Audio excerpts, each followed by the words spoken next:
নমস্কার। ঋষিবাণীর আরো একটা পর্বে আমি অর্ণব আপনাদের সকলকে স্বাগত জানাই।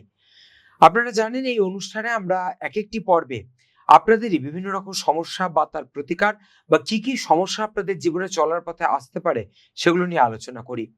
যেমন আজ আমাদের মধ্যে যিনি প্রত্যেক দিন উপস্থিত থাকেন, আজও তিনি আছেন শান্তনুবাবু, শান্তনু শাস্ত্রী। আর প্রথমেই যেটা জিজ্ঞেস করবো, আজকে আমরা ধনু রাশি নিয়ে আলোচনা করব। তো ধনু রাশির যারা জাতক বা জাতিকা, তাদের ইন জেনারেল নেচারটা কিরকম হয়? ধনু কালপুরুষের নবম রাশি, বৃহস্পতি এর অধিপতি। ফলে এরা জ্ঞান প্রিয়, পড়াশুনো করতে ভালোবাসেন। খুব যে অ্যাগ্রেসিভ বলবো না, কিন্তু প্রয়োজনে ভয়ঙ্কর হয়ে উঠতে পারেন। কন্ট্রোলড, চট করে কারোর সঙ্গে ঝামেলা অশান্তি এই সমস্ত এরা করতে পছন্দ করেন না।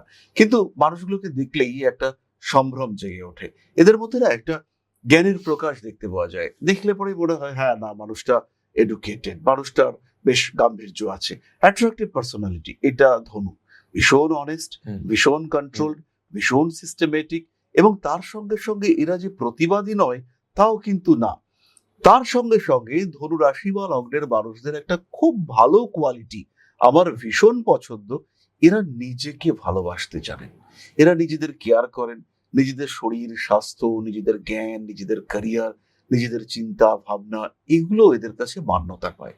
নিজেকে উৎসর্গ করে দিলাম, নিজেকে খেটে খেটে একদম বিধ্বস্ত হয়ে পড়লাম, সেই অবস্থা থেকে আর মুক্তি পাচ্ছি না, সবার প্রতি অভিযোগ, এরকম নন ধনুরাশি বা লগ্নের মানুষরা। দিনের শেষে ধনুর কিন্তু কারোর উপরে যে বিরাট অভিযোগ রয়েছে, তিনি বিরাট ক্ষুব্ধ, তা কিন্তু নয়। ধনু কন্ট্রোলড, সিস্টেমেটিক এবং বেশ কিছুটা আত্মসচেতন। বাহ! ধনু সম্পর্কে আমরা অন্যরকম ভাবে জানতে পারলাম। এরপর যেটা জানতে ইচ্ছে করছে, ধনু রাশির যারা জাতক জাতিকা, তাদের সবচেয়ে বড় আধ্যাত্মিক শক্তিটা কি? ধনু রাশি বা লগ্নের মানুষদের যদি স্পিরিচুয়াল পথে অগ্রসর হতে হয়, আধ্যাত্মিকতা অর্জন করতে হয়, সেই ক্ষেত্রে নিয়মানুবর্তিতা, আত্মশাসন এবং তার সঙ্গে ঈশ্বরের প্রতি ভক্তি ও বিশ্বাস, এই বিষয়গুলিকে অর্জন করতে হবে। এবং ধনুর মধ্যে এগুলি কিন্তু অর্জিত বৈশিষ্ট্য। ধনুকে যে বিরাট নতুন কিছু ভাবনা চিন্তা করতে হবে তা কিন্তু একেবারেই নয়। ধনুরাশির মানুষদের একটা বিষয় বুঝতে হবে যে যে জ্ঞান তার দরকার সেটা কিন্তু বইয়ের মধ্যে নেই, সেই জ্ঞান তার অন্তরে রয়েছে। এবং প্রকৃত শান্তি, প্রকৃত মুক্তি, স্যাটিসফ্যাকশন, কনসিয়াসনেস, যাই বলি না কেন আমরা, তার উৎস সেটা ধনুরাশি বা লগ্নের মানুষ তারা কিন্তু নিজের মধ্যে খুঁজে পাবেন। তাই আধ্যাত্মিকতা বা ঈশ্বর চিন্তার প্রধান উপাদান হলো আত্ম উপলব্ধি। নিজেকে ভালো রাখার পথ খুঁজে রাখতে হবে। আমরা দেখতে পাই বেশ কিছু মানুষ তারা খুব ভালো পড়াশোনায় প্রচুর ডিগ্রি অর্জন করবার পর তারা চলে এসেছেন, এসে বলছেন আমরা সন্ন্যাস জীবন যাপন করব, সন্ন্যাসী হয়ে যাব। বাড়ির লোক দুজন দুশ্চিন্তাগ্রস্ত যে এই কি বলছে, এই সন্ন্যাসী হয়ে যাবে, সাধু হয়ে যাবে, এটা কি? বেসিক্যালি এই মানুষগুলোর যে অনুসন্ধান খুঁজছেন তারা, এবং সেই খুঁজতে খুঁজতে যে শক্তি তারা পেলেন, সেই শক্তি কিন্তু পেয়েছেন তারা মুক্তির মধ্যে। আর এই শক্তি খুঁজে পাওয়ার পথ, আধ্যাত্মিকতার পথ, এটা কিন্তু মুক্তির মধ্যেই রয়েছে। ধনুরাশি বা লগ্নের মানুষ তারা কোনো বিষয়কে আগলে রেখে উন্মুক্ততা অনুভব করতে পারবেন না, বরঞ্চ যে কোনো বিষয়ের গভীর থেকে গভীরতর অংশে প্রবেশ করবার জন্য আত্ম উপলব্ধি, আত্মজ্ঞানকে ভরসা করা, এটাই তাদের পাথেয়, এটাই তাদের উচিত।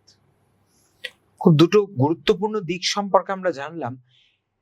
ধনু রাশির মানুষ জীবনের সঠিক দিশা খুঁজে পাওয়ার জন্য কোন কোন আধ্যাত্মিক বিষয়কে অনুসরণ করবেন?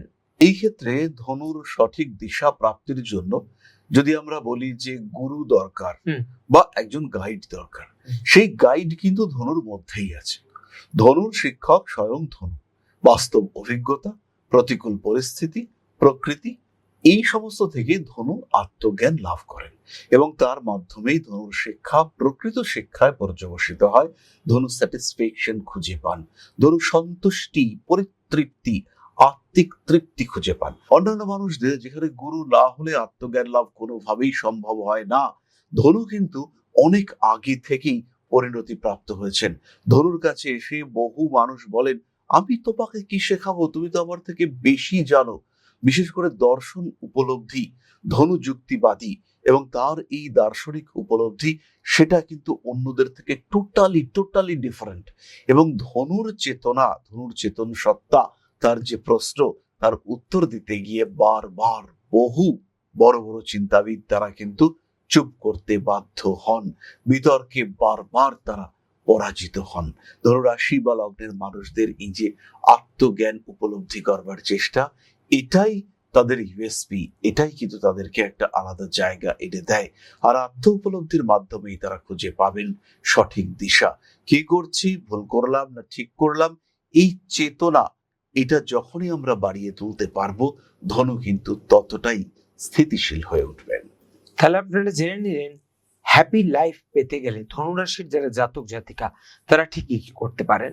আগামী দিনে আরো বিভিন্ন রাশি নিয়ে বিভিন্ন সমস্যা নিয়ে চলে আসবো আপনাদের সামনে। তার জন্য অবশ্যই দেখতে হবে নিয়ম করে আমাদের অনুষ্ঠান।